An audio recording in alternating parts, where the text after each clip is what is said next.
My name is Cynthia Carruthers, and I'm doing a persuasive speech on fake news and social media. Social media is replacing the TV as a source of entertainment and as a source of news. Statistics.com states that the average person spends almost 2.5 hours each day just on social media alone.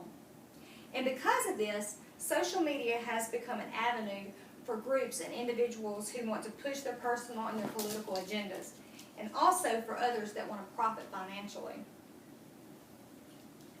And this is very easy for them to do because the internet content is uncensored. It is protected by our First Amendment rights. So site owners can spread lies without the fear of any consequences.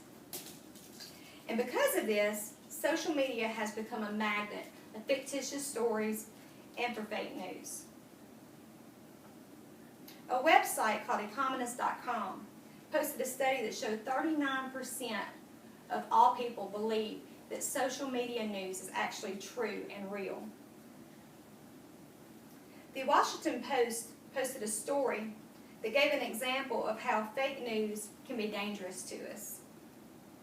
A man by the name of Edgar Welch walked into this pizzeria right here, the Comet Ping Pong. He walked in with a gun because of a fake news site that was posted on social media. This site said that Hillary Clinton was running a sex trafficking ring of children underneath the Comet Ping Pong. He believed this, and he demanded that they show him where they were keeping the children.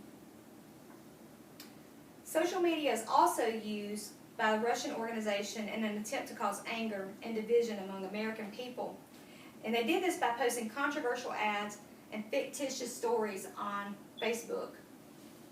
Here are some of the examples of what they posted on Facebook.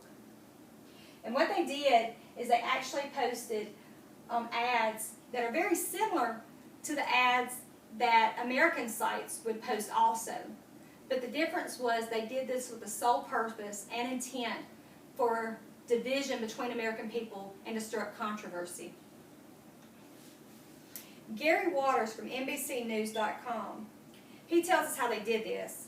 He says that networks of bots spread messages very quickly, and this creates the perception that a topic is trending, when in fact it's just being posted and retweeted by computers. So while these site owners, they may profit socially, financially, or politically, we are the ones that pay the great price. And the price that we pay is that we give away our freedom to think for ourselves by allowing the lies to influence our feelings and our decisions. So how can we fix this? What is the solution? Well, obviously we can't stop fake news from being on social media, but we can stop the spread of fake news on social media by not sharing anything that we do not know is true and factual. And the first step that we do in this is we read more than the headline. If we see a headline on social media, we do not share without reading the content that is behind. So many people just share a story based solely on the headline. Second, always consider the source. Make sure that it is a credible source. And the easiest way to do this is by checking the URLs. A lot of times a fake news site will try to disguise itself as a credible news site. And the URL of a credible news site might be NBCnews.com, whereas the one trying to disguise itself as the credible site may have a URL that says NBCnews.com.co. Anything that is after the com we need to pay attention to, because that may be a sign that it is a fake site. So if it throws up any red flags or it looks suspicious, always check the site out. Thirdly, check the sources.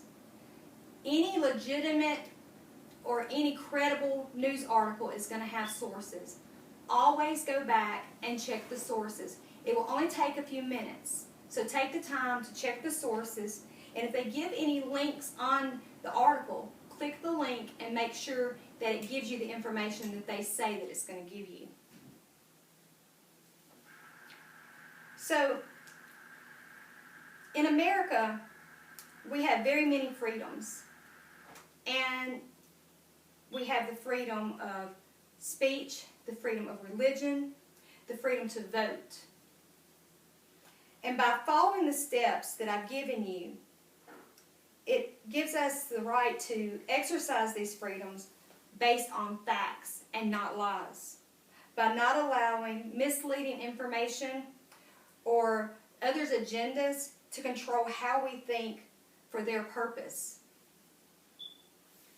So, what I'm asking you to do today is to make the decision and the commitment right now not to share information without checking the facts first.